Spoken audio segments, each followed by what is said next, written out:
So now we are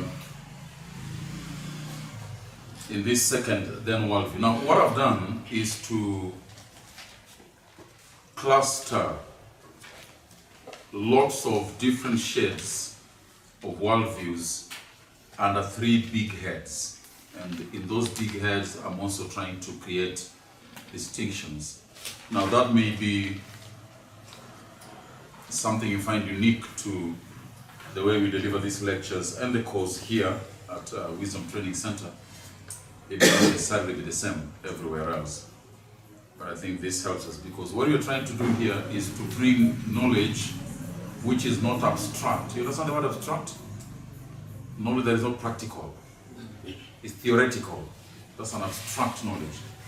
We are rather trying to bring knowledge which you can use tomorrow. All right? That's the whole bent of WTC. And so, so number two then, in terms of the worldviews, we've talked in the first lecture about the naturalistic, the scientific, the materialistic worldview and the effect or the resultant ideologies and philosophies and movements that emanate, that come out of it, whether you're talking about syncretism and tolerance, whether you're talking about agnosticism and relativism, whether you're talking about atheism and so on and so forth, coming out of that particular worldview.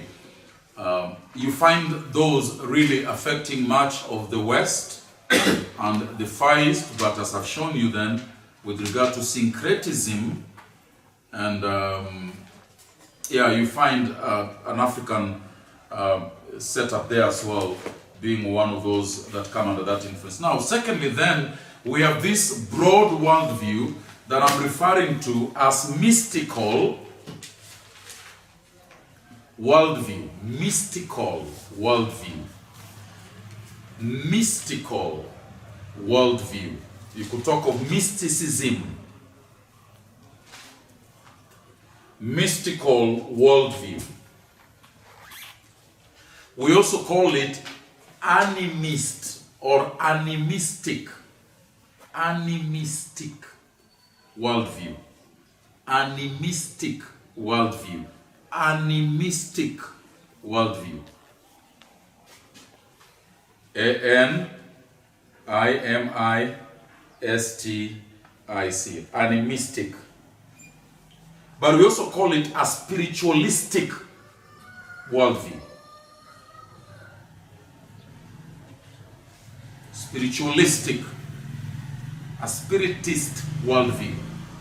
Spiritualistic. So we either call it mystical, animistical, or spiritualistic worldview. Alright? Now this worldview is almost an antithesis of the scientific, naturalistic, materialistic worldview.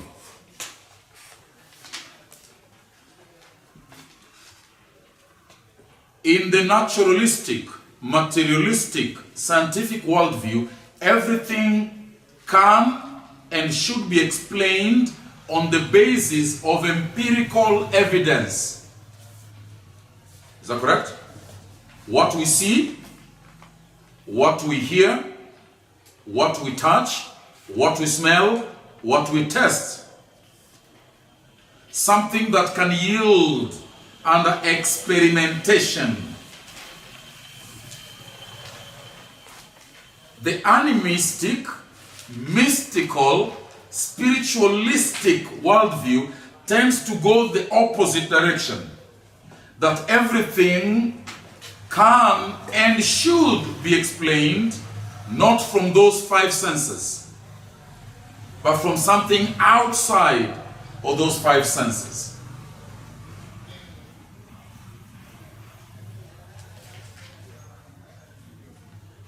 So, for example,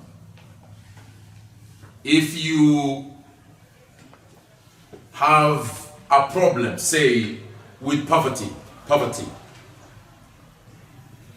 the naturalist, the materialist, the scientist will tell you, you are what you make yourself, isn't it? You are lazy. You are not fit enough. You are not intelligent. You didn't apply your mental powers, or maybe you didn't have the mental powers to begin with. That's why you are where you are. We can explain your situation, your predicament, the things that happen to you. We can explain them from an empirical point of view, from a rationalistic point of view, from experiment and result point of view. We can quantify your problems. We can qualify your problems. Mysticism, animism, spiritualicism goes the other way. That everything in the final analysis is explained from those things we don't see. There are other causes, okay, to what we see, what we hear, what we taste, what we touch, and what we smell. Things are not what they appear to be, says the spiritualist, the animist, the mystic. Things are not what they appear. There's always something behind things. The cause and effect relationship in events is a metaphysical faculty. The forces of cause and effect is a metaphysical. Metaphysical means it goes beyond the physical, all right? So you are poor. It has nothing to do with your laziness. It has nothing to do with your abilities. Nothing to do with education. It has something to do with unseen factors, like the displeasure of ancestors, for example. Like a curse, for example. Like a spell that was cast upon you, for example. I told you that example of this guy who believed his wife. You know, there were two issues there. Now let me go back to that example to just illustrate the difference between the scientific, materialistic, and the animist, spiritualist worldview, all right? I know this lady who died. She had a problem giving birth to the first child way back in 2005 because she had a problem with the uterus. Well, they went to hospital. They were told the uterus has been perforated. There's a hole in the uterus. I think some sort of a cancer developing there. The doctor said, the only way to help you, because you've already had 5 children now, isn't it? Let's remove the uterus and you should be okay. Because she joined this war movement. See what I'm saying? She didn't believe in that kind of thing. The prophet said we can be healed. And the cause of my problem is not really my uterus. It's the people in the village who are jealous of my success. They have thrown a curse on me. So the scientists are saying one thing. The traditional mystics are saying another thing. A clash of worldviews. Now when you're dealing with that person, do you see you're dealing with two different worldviews in this one person? Eventually she dies when in fact the scientist was correct. Alright? And the mystics were wrong. Or whatever that means. Anyway, so the mystics, the spiritualist, the animist, sees the relationship of cause, alright, and effect. And effect always has a cause, isn't it? So the relationship between cause and effect is not scientific, it's not natural, it's not material, it is metaphysical. It goes beyond the natural. This explains the whole Nganga movement, for example. Nganga is an animist. Serious, and I'm not joking now. See, there's no smile on my face. So, this person is a prostitute. Let's cast demons out. This is it. Isn't it? Oh, so you are poor. Demon of poverty. There is a metaphysical explanation for the cause to the effect you're experiencing.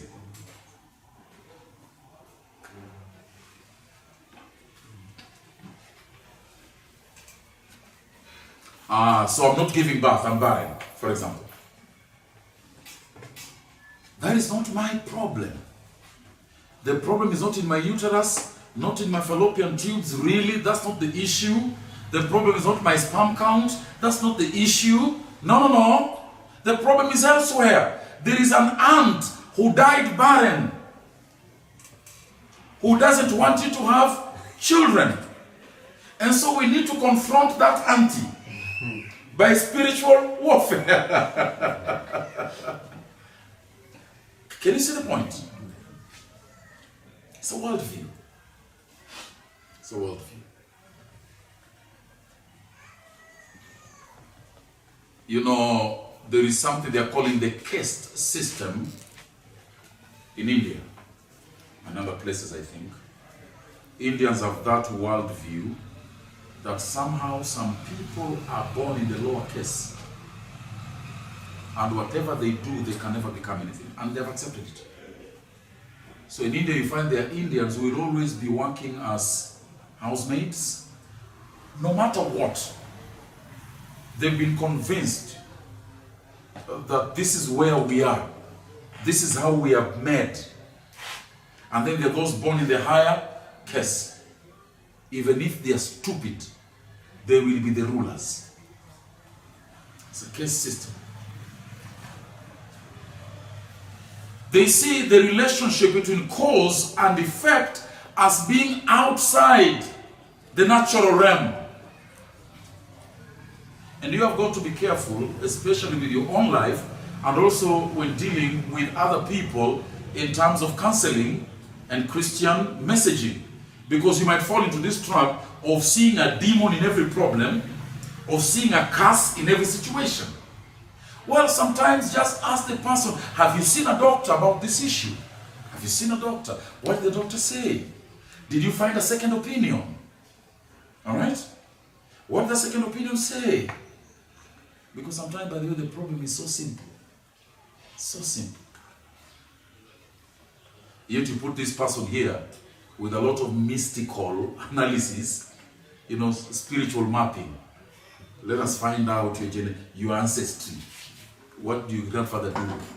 Oh, my grandfather was a wizard. Okay. Oh, really? Did he ever kill a person? I'm not sure, but I think yes.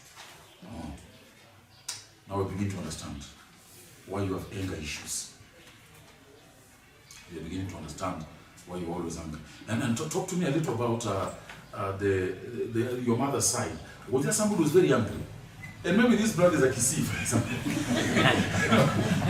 People are always angry. I mean, I'm stereotyping now. It's not very good.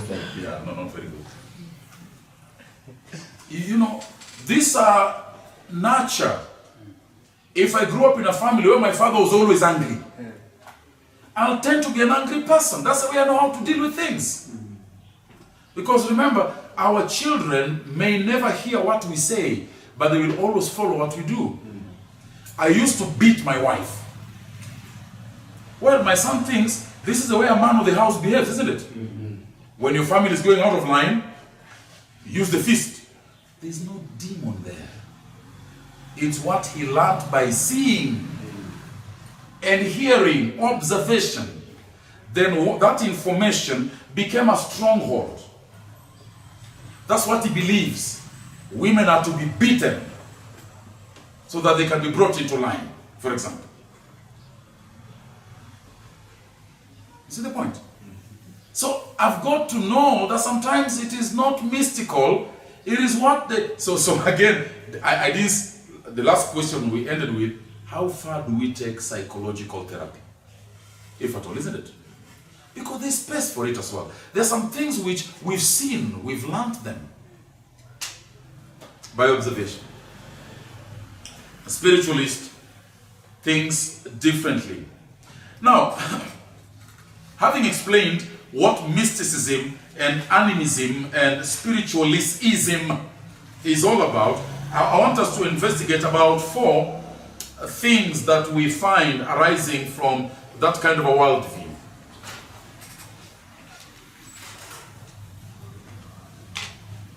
The first is the concept of right and wrong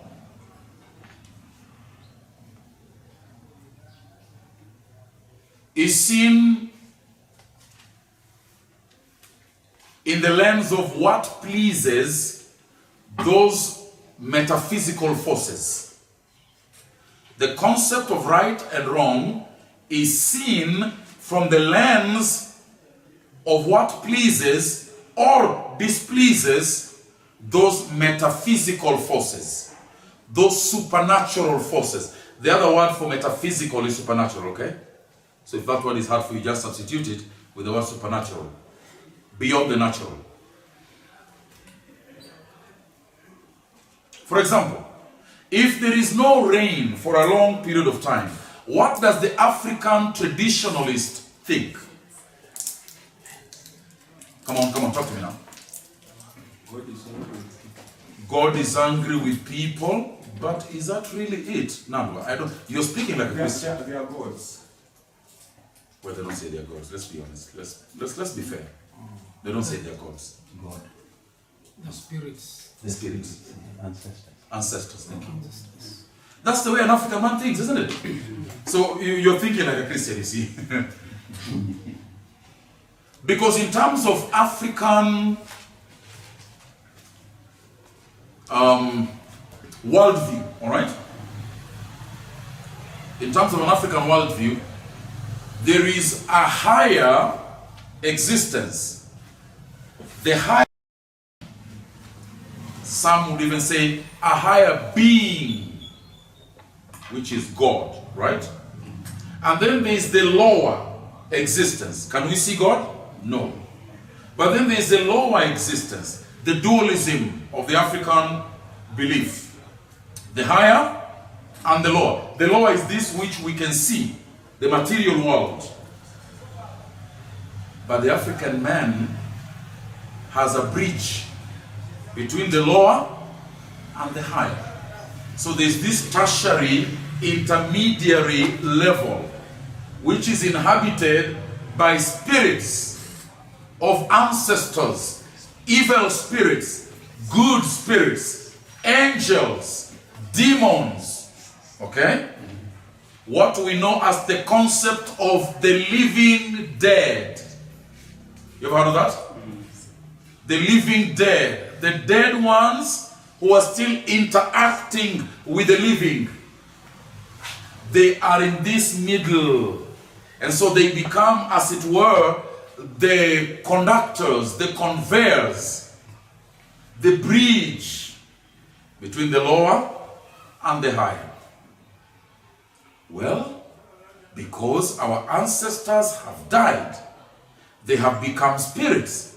They have left this lower existence and they have graduated to this tertiary place, this intermediate place, but they're now closer to God, isn't it? So we can channel our prayers to them, we can give our sacrifices, libations, and offerings to them, and they can plead with God or gods, all right, to give us relief. If they are angry with us, they will speak bad things to God or gods, and we will have calamity and misfortune.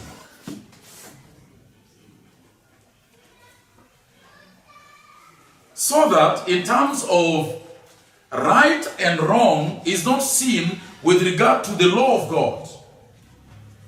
With regard to this ultimate authority which is God, we discussed that.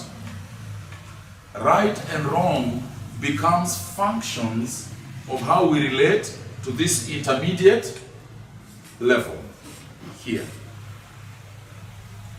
And if you're an African traditionalist, you're dealing with ancestors and ancestral spirits. If you're an African quote-unquote Christian, you're dealing with angels and demons in this region here. So right and wrong becomes a very difficult thing, isn't it? For example, sometime back in the coast, when I think the first missionaries came to the coast, and apparently they defiled the land. What they would do at the coast, it's a story I had, was they would take virgins, 7 of them, and they would dig a very big ground and bury those virgins alive, because they are appeasing the gods, the ancestors, for example. Now, is that wrong for us? Is it wrong? Biblical, is it wrong? Yes. But do you think when they were doing it, were they thinking it's wrong? They are thinking it's the correct thing to do. Right and wrong is then seen in the lens of that other realm there.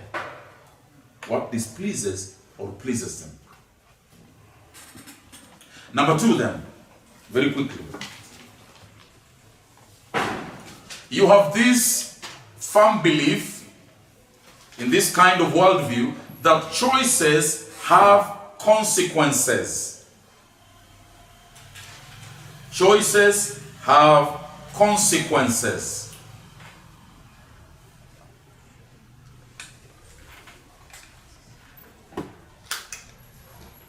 Wow.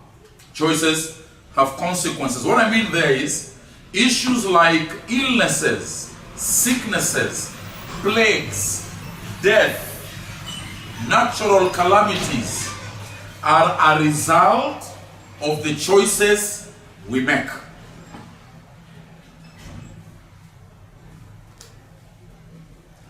It's not really God is sovereign, because in the biblical worldview, we know that God is sovereign. We know that God ordains the events of the world. Now, I was preaching in this place in the funeral of this brother, WTC student who died, Silas Miheso.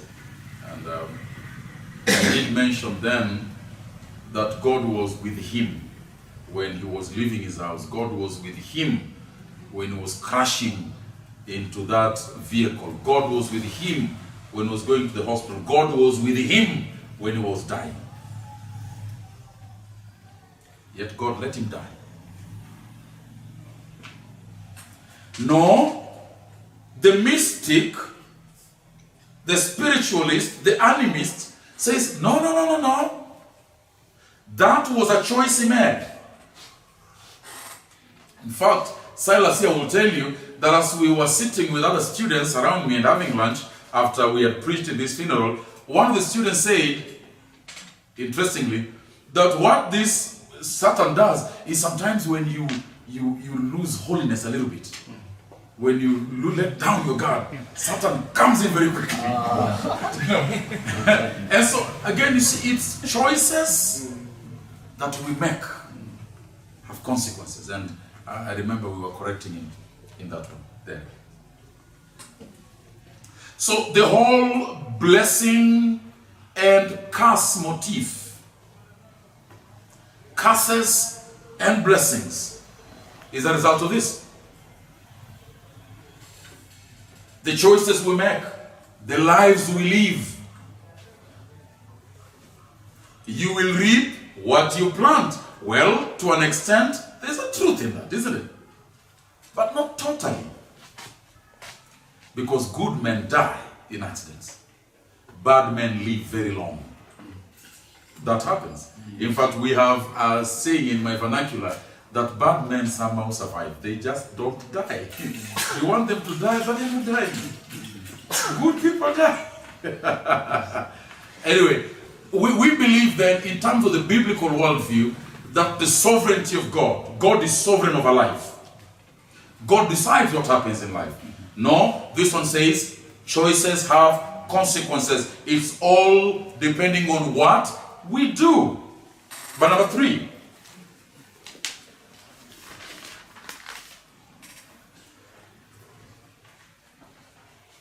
such issues like fate, F-A-T-E, fate, karma, K-A-R-M-A, karma, and the inevitability of situations. Inevitability of situations. Sometimes we call it fatalism. Fatalism. What will be, will be. I have no choice in the matter. What goes around comes around. Fate.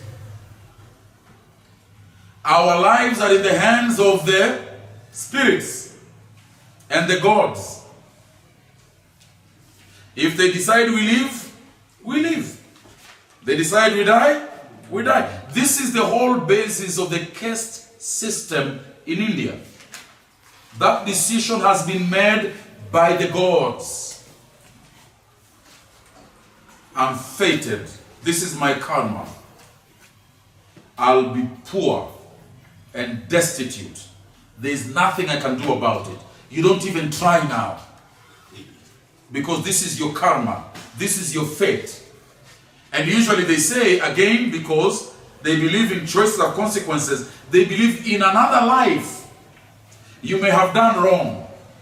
The gods were displeased with you. So when you are reborn, the theory of reincarnation, when you are reborn in this world, you've been born in a lower caste. For example, in the other life, you were high. You were royalty, for example. But you did bad. You displeased the spirits. And then you died. You rose. You were incarnated.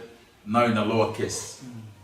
But once you've been put in that caste by the will of the gods, by karma, by fate, you cannot change your destiny. But it is where you find people who have really, and we'll talk about this as the fifth element, the fifth element in terms of this, and let me talk about it now. There is always a path for redemption. In animistic, spiritualistic, and mystical worldview, there is always a path for redemption. They provide a path for redemption. So you have displeased the gods. So you have displeased the ancestors. We have a path of redemption. Sometimes it is what? Go take a black chicken, take a she-goat, bring them on this mountain or in this cave, slaughter them, for example. Or we see, for example, when there's been the locust invasion, the Kikuyus around Mount Kenya gathered at the foot of Mount Kenya because the gods are upset. That's why we have this. And so they offered prayers at the foot of Mount Kenya. There is always a path for redemption.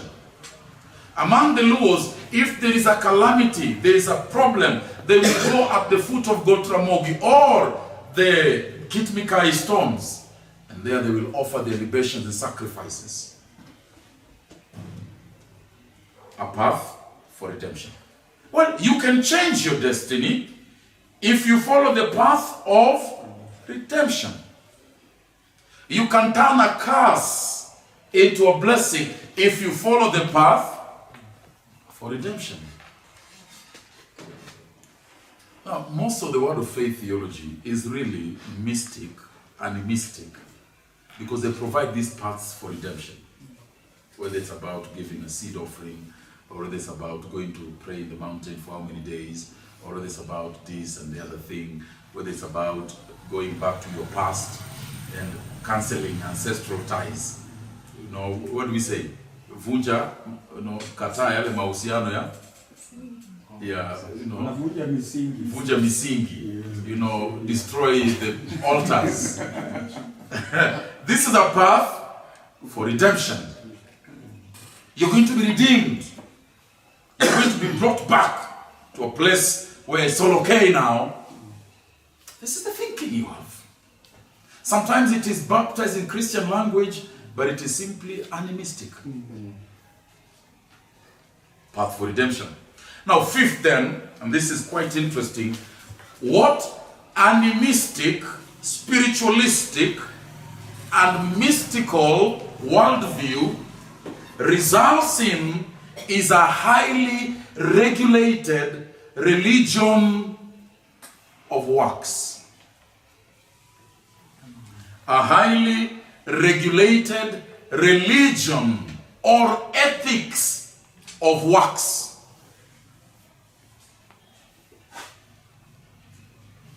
Rules and regulations. A highly regulated religion of works or ethics. Rules. Oh, dear me. Ask the Luos of Kenya. Ask them how many traditions they have. Boy, oh boy, there are so many. Before you go out to plant seed, I don't know, go sleep with the first wife, and then go to the first wife's garden, and then the way you go to do this, before you do your home, go call your father, he will walk on this thing, slaughter a cock, and if, I don't know, your wife has died, be shaven, take this many days, this 30 or 40, and then wake up one morning, the dead, go to the river. It's a lot of rules and regulations. What you lawyers would call misiro. Taboos. Is it?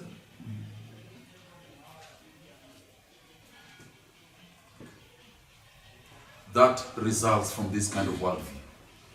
Because remember, choices have consequences. And there is a path for redemption. It's all in my hands. I am the cause of this. I must be the cause of making it right.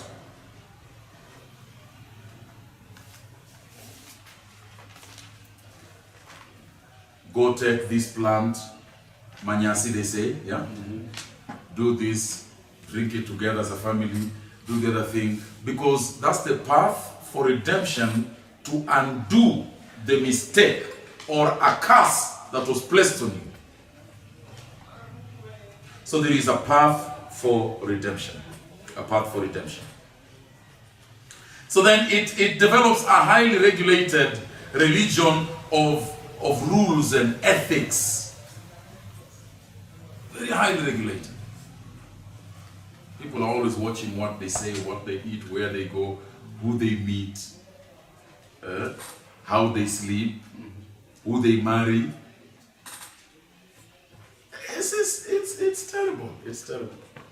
Anyway, so that has to do with the mystic, the animist, the spiritualist worldview. Are we familiar with that? Do we see it all the time? Yes. You, as a Christian minister, are called to minister, to preach in that context, to offer counseling in that context, to deal with problems arising from that context. But the third worldview then, that we're going to deal with,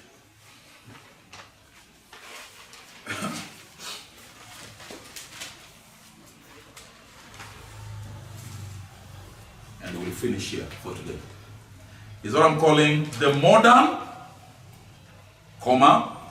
postmodern, and post-Christian worldviews. The modern, postmodern, and post-Christian worldviews.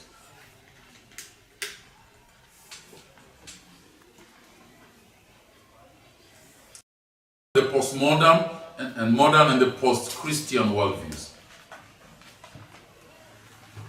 Now, again, these ones usually in many textbooks and in many discussions are treated separately. The modern worldview, the postmodern worldview, the post-Christian worldview, they're usually treated, but I think we should treat them together as one, because they are simply progressions of one another. We came from the modern worldview, graduated to the post-modern worldview, and postmodern worldview led us to post-Christian worldview. So we're going to deal with them in a sense then together. Now when you're dealing with modernism, the modern worldview, you're dealing with a period beginning with the late 19th century to the early 20th century, largely. Late 19th century to the early 20th century.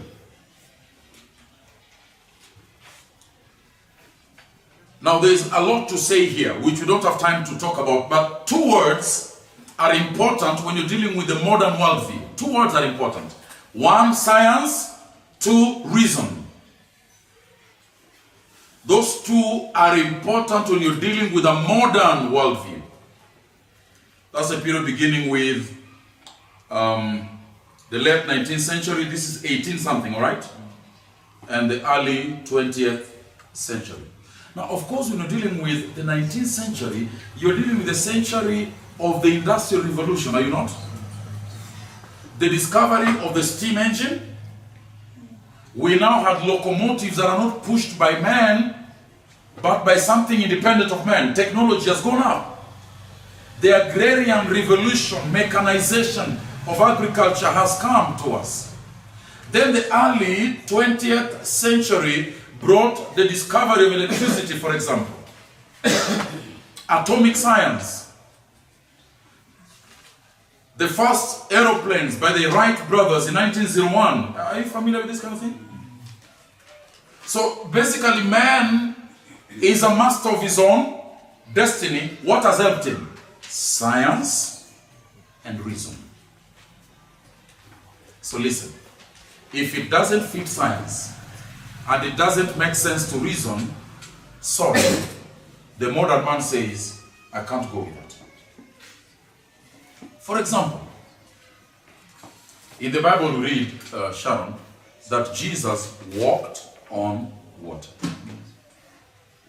Now science tells us that the law of density is such that the weight and volume relate, I think, in inverse proportionality, I think they say.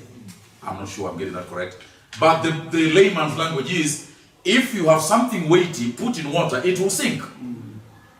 If the weight is more than the water density, it will sink. That's science.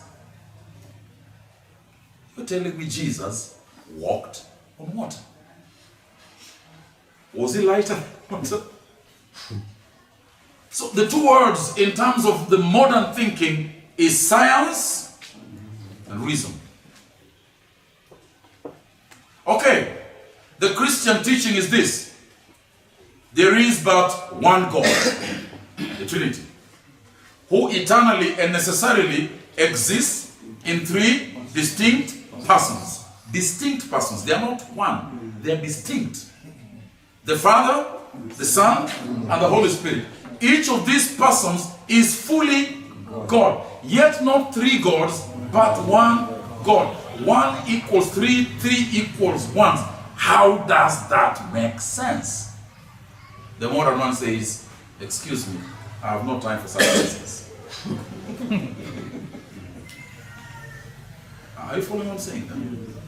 The operative words for the modern man is science and reason. And that went on for a time. But science and reason grew and had sway in culture, in music, in art, and what developed was universal standards. Are you following what I'm saying? Universal standards. For example, science tells us that, well, I'm trying to think of an example here to sort of illustrate the standards that came out of this. Norms. The United Nations. How can United Nations exist, for example, if there are no universal agreed standards?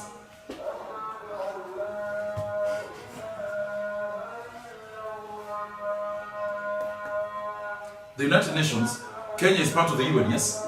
We submit to those laws. And so are 100 and other nations who also subscribe to the UN Charter.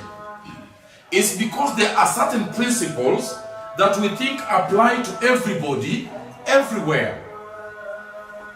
In the words of the American Declaration of Independence, they say, we hold this truth to be self-evident, that every man was created equal. So the equality of man becomes a universal norm. and we have a right to be happy. Every man has a right to be happy. This becomes a universal norm. If homosexuality will make them happy, please, they have a right to it. And so on and so forth. So universal norms were accepted. That's why we could have the United Nations. We could have such things as the World Council of Churches, the first ecumenical body. Because there are norms that transcend boundaries, transcend cultures. But these norms are based on science and reason. But ladies and gentlemen, that lasted only so long because science and reason would be tested by World War I and World War II, where the product of science, the so-called atomic bomb, nuclear technology, science at its best, science in its highest sense, what did it bring us? Destruction of humankind. The discovery of the worst weapon that has killed more human beings than any other thing in the world. Kalashnikov rifle, which they are calling the AK-47 assault rifle. That gun has killed more people than any other weapon on the earth. This that you see policemen holding around. This is what science has brought us. Men are killing each other. The experiment of democracy, for example, communism. These are all human experiments that arose from the enlightened modern men. We don't want feudalism. We don't want theocracies. Because religion doesn't fit reason.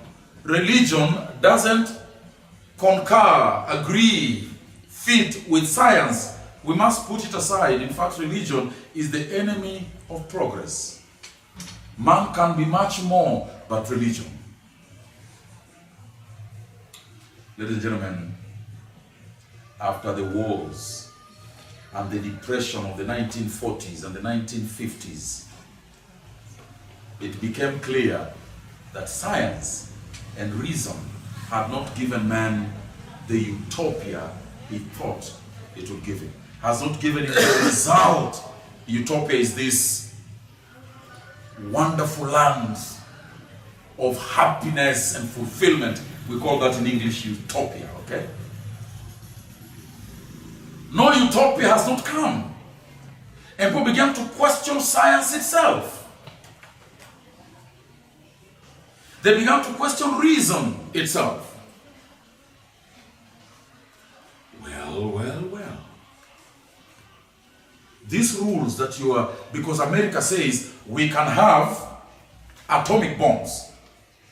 They have nuclear bombs, isn't it? In fact, Trump was announcing the other day that they have just increased their stockpile in readiness for a Russian, Russia also doing. But see what they're doing with Iran? Iran cannot have nuclear weapons. See what they're doing in Kim Jong-un in North Korea. He cannot have nuclear weapons. What's the reason there? Is there equality of humanity? Reason is failing now. Science is failing. Experiments of human governments are failing. The UN is failing because they are a place where our reason breaks down. So what do we do? Enter postmodernism, where we begin to question science, we begin to question reason, we begin to question religion, we begin to question everything. Are they real? Are they good for us? Who said they are good for us? Now, here's a very fine distinction I want you to make. And by the way, postmodernism was then the late 20th century, mid to late 20th century. This is 1950s to, the 1990 something. This is late 20th century. Mid to late 20th century. After the world wars, primarily actually, we began to have that question.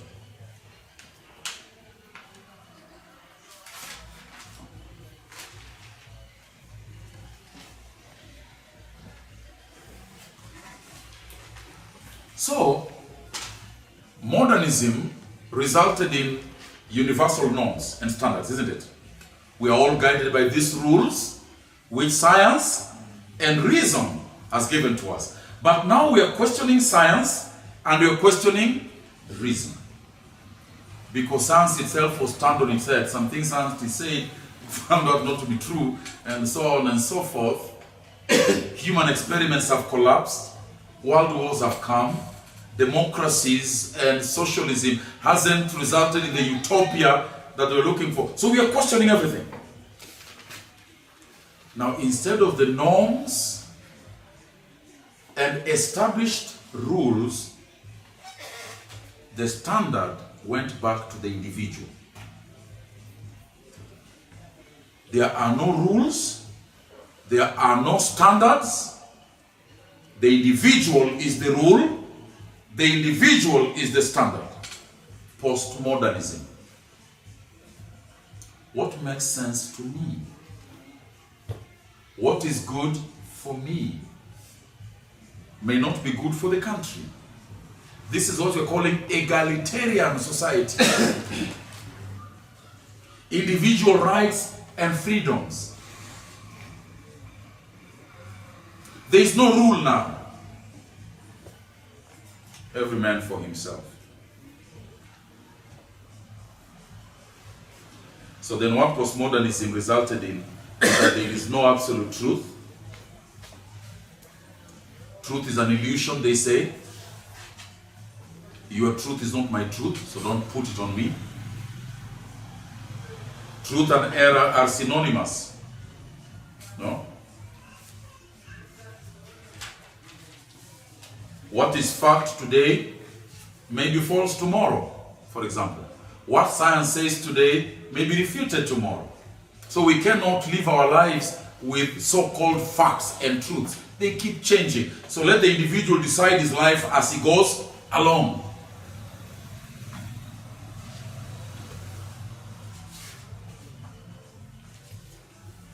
Traditional authority, therefore, is frowned upon. We do not bow to authority. Authority over who? Who made you authority over me? You know? Question everything. I am my own authority.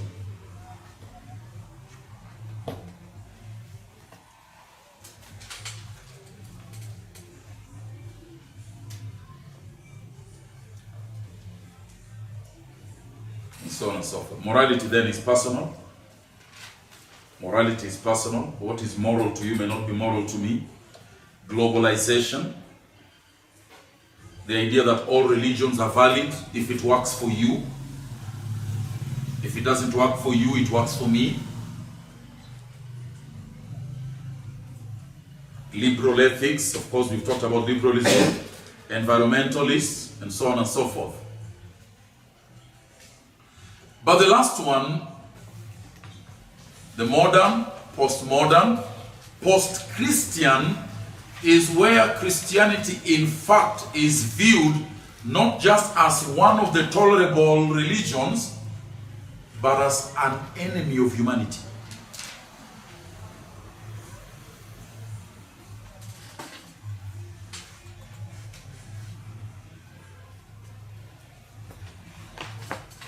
They are seen as a source of backwardness. They are antithetical to human progress.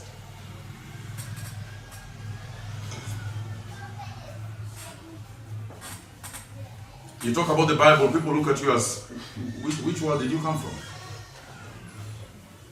You talk about Christ, you talk about God, and people are saying, look, he's still in Stone Age. These are the ideas which have held the world back. It's a post-Christian era.